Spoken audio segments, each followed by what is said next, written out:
Et Madame la Présidente, chers collègues, aujourd'hui, vous nous présentez un rapport consacré à l'égalité entre les femmes et les hommes.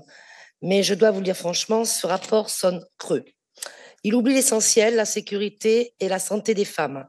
Et c'est bien là tout le problème de votre politique. Beaucoup de discours, beaucoup de communication, mais aucune action concrète là où les femmes en ont réellement besoin. Prenons un exemple, l'association Ariège Prévention Mobile. Cette structure fait vivre un camion itinérant de dépistage du cancer du sein. Il parcourt nos territoires ruraux, de l'Ariège au Gers, en passant par l'Aude, pour offrir aux femmes un accès à la prévention.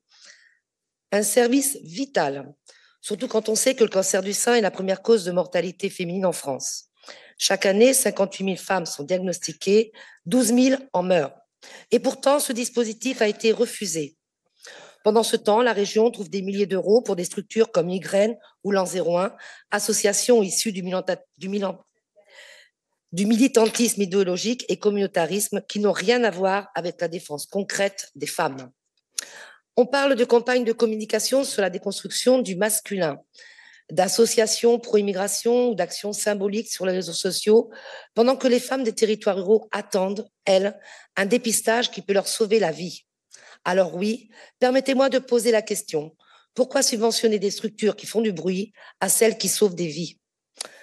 Madame la Présidente, vous prétendez défendre la cause des femmes, mais vous oubliez les femmes d'ici, celles de nos campagnes, de nos villages, celles qui se lèvent tôt, qui travaillent dur et qui n'ont pas toujours les moyens ou le temps d'aller à Toulouse pour un dépistage. Elles n'ont pas besoin de grandes conférences sur l'égalité de genre. Elles ont besoin de concret, de proximité et de sécurité médicale. Et parlons justement de sécurité. Votre rapport sur l'égalité en dit trop peu sur la sécurité des femmes dans l'espace public. Rien sur les agressions, les harcèlements, les viols qui exposent dans nos villes et nos transports. Rien sur les quartiers où les femmes ne peuvent plus s'habiller librement ni circuler sans contrainte. L'égalité, Madame la Présidente, commence par la liberté de vivre en sécurité.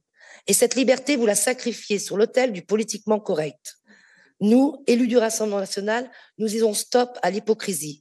L'égalité femmes-hommes, ce n'est pas une posture, c'est protéger nos femmes, nos mères, nos filles contre la maladie, contre l'insécurité, contre l'abandon des services publics. C'est choisir la vie réelle plutôt que la morale de salon.